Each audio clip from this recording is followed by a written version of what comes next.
አንድ በጣም የሚገርም ታሪክ ልንገራችሁ። በውስጥ መስመር የደረሰኝ ሜሴጅ ነው እና ሳውዲ አረቢያ 2 ዓመት ሰራሁ። ከዛ ወደ ኢትዮጵያ መጣሁ። ኢትዮጵያ ከመጣሁ በኋላ ተመልሼ ወደ ዱባይ ሄድኩኝ። ዱባይ 4 ዓመት ሰራሁ። 4 ዓመት ሰርቼ ወደ ኢትዮጵያ ተመልሼ መጣሁ። እናቴ ታማብኝ።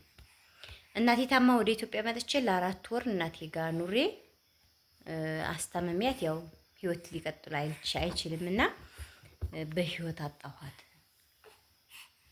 መጨረሻ ላይ በጣም ህይወቴ ብስቅልቅሉ ብሎ ተነስቼ ከእናቴ ሀዘን በኋላ በጣም ልቤ ተሰብሮ ተመልሼ ወደ ዱባይ ሄድኩኝ።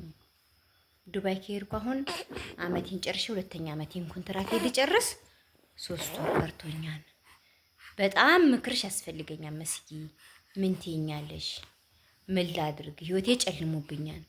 ከዚህ በኋላ ድጋሚ ህይወት የምኖርም ሁሉ አይመስለኝም እና ምን ትይኛለሽ? ምከሪኝ፣ ምክርሽ ያስፈልገኛል ምትል ስደተኛዋ እህታችን ነች። እንግዲህ በውስጥ መስመር በኢሞ በቴክስትም በቮይስም ያወራችኝና በጣም ገረመኝ። የገረመኝ ምክንያት ምን መሰላችሁ? በጣም አብዛኞቻችን እንደዚህ አይነት ህይወት ያጋጥመናል። እንደክማለን፣ እንለፋለን። ብዙ መስዋዕት ያደረግንላቸው ሰዎች አጠገባችን አይኖሩም እና ዱባይ 4 ዓመት ሙሉ ስሰራ 4 ዓመት የሰራሁበትን ደሞዜን እናቴን ነው ያስታመምኩበት አለች። ምንም የለኝም አለኝ። ኢቭን ተመልሼ ወደ አረብ ሀገር ሲሄድ ጓደኞች እዛ የሚያውቁ ልጆች ናቸው ለፍላይት ቲኬት ምናምን ብለው አዋተው የላኩልኝ። በዛ ምክንያት ተመልሼ ወደ ዱባይ ሄድኩኝና እየሰራሁ ነው ያለሁት። አሁን ምን ትመክርኛለሽ? ምን ትይኛለሽ? ትለኛለች እና ምን ልላችሁ ፈልጌ ነው ለእህቴ ምክር ልሰጣት። በዛውም ተስፋ ስለቆረጠኝ በጣም ምንም ቤት የላት ንብረት የላት 2 ዓመት ሳውዲ አረቢያ የሰራሁበትን ምንም ሳላውቀው ነው ያለቀው። በዛን ሰዓት ምንዛሬውን ብዙ ስላልነበረ ወደ ዱባይ የመጣሁበት ቤተሰብም ያው ትንሽ አንገዳገድኩበትኝ በሚለው ሁኔታ ነው። ከዛ በኋላ ዱባይ መጥቼ 4 ዓመት የሰራሁበትን ግን ምንም ነገር ሳላተርፍ እናቴን ያስታመምኩበት እና በጣም መሮኛል፣ በጣም ሰልችቶኛል። ራሴን ሁሉ ማጥፋት እፈልጋለሁ። በቃ ህይወት አስጠልታኛለች። ያለ እናቴ ህይወት ባዶ ናት ብዬ ነው የማስበው። በቃ ትዳርም ቤተሰብ መስርቶም ለመኖርም ለምንም አላማም ሀሳብም ምንም ነገር የለኝም እና መስዬ እባክሽ እርጂኝ፣ ምን ትይኛለሽ የሚል ጥያቄ ተጠይቄያለሁ። እና ሰላም እንዴት ናችሁ? ደህና ናችሁ? በቅድሚያ ሰላምታ ላድርሳችሁ።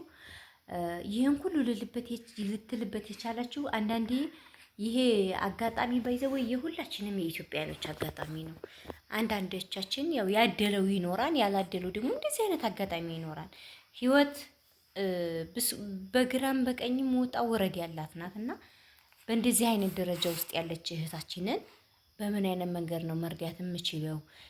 በእንደዚህ አይነት ያሉ ህይወት ውስጥ ያሉ ወንድሞች እህቶቻችን አሉ አረብ ሀገር ያሉ እና እንዴት አድርገን ነው መረዳዳት የምንችለው የሚለውን በጣም ረጅም ሰዓት አሰብኩበት። የሚገርማችሁ ትናንትና ቪዲዮ አልሰራሁም፣ አይዲያ የለኝም ማለት ምን ብዬ ልምከራት ካለኝ አንጻር ለሷም የሆነውን ነገር ብያታለሁ። ግን በዚህ አይነት ውስጥ የሚኖሩ እህቶች አሉ። በጣም ብዙ መስዋዕት የከፈሉላቸው እናት አባቶቻቸው፣ ብዙ መስዋዕትነት የከፈሉላቸው እህቶቻቸው አባታቸውን ያጧሉ። አረብ ሀገር ሆነው ያጧሉ። ወደ ኢትዮጵያ መጥተው ያጧሉ። በዛ ሞመንት ውስጥ ያላሉ ሰዎች ምንድን ነው የምንላቸው የሚለውን ልንገራቸው። ህይወት ይቀጥላል። በነገራችን ላይ ህይወት ትቀጥላለች በአንድም በሌላም። በቃ እናትም አባትም አጥተን እህትም ወንድምም ልጅም ታጥቶ ይኖራል። ህይወት ይቀጥላል። እግዚአብሔር አንዴ ያመጣውን ነገር እሱ የሆነ መተኪያ ነገር ያመጣል። ስለዚህ ህይወት ቀጣይ ናት። ልላችሁ የፈለኩት ምንድን ነው ይሄን ሁሉ ልልበት የቻልኩት መንገድ ምንድን መሰላችሁ? በቃ ከዚህ በኋላ ህይወት የለም በቃኝ ተብሎ እናታቸውን ሲያጡ እናቶቻችን ራሱ ልጆቻቸውን ቀብረው በቃ ስንት መስዋዕትነትን ከፍለው እንደገና ህይወት ይቀጥላል፣ ይኖራል፣ እየኖሩ ነው ያሉት እና በአንድም በሌላ መንገድ ህይወት ይቀጥላል። በቃ ይሄን ማወቅ አለባችሁ። እና እህል የበላ ሰው ሳይችል አያድርም። እህል የቀመሰ ሰው ሳይችል አይውልም አያድርም። ተግባባን። አንዳንዴ በጣም ሀዘን ውስጥ እንሆናለን። ሀዘን ውስጥ ሆነና ያ ሀዘን ምንም በቃ የማያልፍ ያ ቀን የማያልፍ ነግቶ ማናየው እየመሰለን ነገር ግን ነግቶ የምናየው ይሆናል። ያልፋን ከሳምንት ወር ይሆናል፣ ከወር 2 ወር፣ ከ2 ወር 3 ወር፣ ከ3 ወር 5 6 8 ዓመት 2 ዓመት 3 ዓመት እያለ ሲመጣ ይረሳል። እና አሁንም ለዚች እህቴ እንደ እህትም እንደ ጓደኛም እንድመክራት የምችለው ምንድነው የራስሽን ህይወት ኑሪ። የራስሽን ህይወት ኑሪ ስል ምንድነው እስኪ ነይ ቶሎና ኢትዮጵያ። በነገራችን ላይ እኛ አረብ ሀገር ስለሰራነ ስለደከምነ ምን ስላልን አይደለም። ሀብት እግዚአብሔር ነው። ሀብት የሚሰጠው ያው በእርግጥ ስበቡን አድርሱ አርጉ አመስግኑኝ ይሰጣችኋለሁ አይደለም። ነገር ግን ስበቡን አድርሺ የምችውን አድርጊ። ከዛ ውጭ ግን እናቴን አጥቻለሁና በምንም አይነት ህይወት ውስጥ ድጋሜ ሌላ ህይወት ልኖር አልችልም። በቃኝ ከዚህ በኋላ ዓለም በቃኝ። ይቻለም ከኔ ውጭ በቃ ለኔ አትሆንም። ለሌሎቹ ለአንዱ እናት ለአንዱ እንጀራ እናት የምትሆን ዓለም ምን ትሰራልኛለች የሚለው ቃል ምንም አይሰራም። እኔ እንደ እህት የምመክረው ነይ ቶሎ አግቢ፣ ውለጂ። እነሱን የሚያስደስት እሷን የሚያስደስት ነገር ስሟን ማስነሳት በበጎ ነገር ስትወልጂ ደግሞ ስሜቱ እየገባሽ ሲሄድ በጣም እየተረዳሽ ትሄጃለሽ የእናትነትን ጣዕሙንና በዛን ሰዓት እናቴ ለካ እንደዚህ አድርጋ ነበረ፣ ስለዚህ የእናቴን ስሟን ማስነሳት አለብኝ ብለሽ አንቺ እናትሽን ስም በመልካም ነገር ማስነሳት።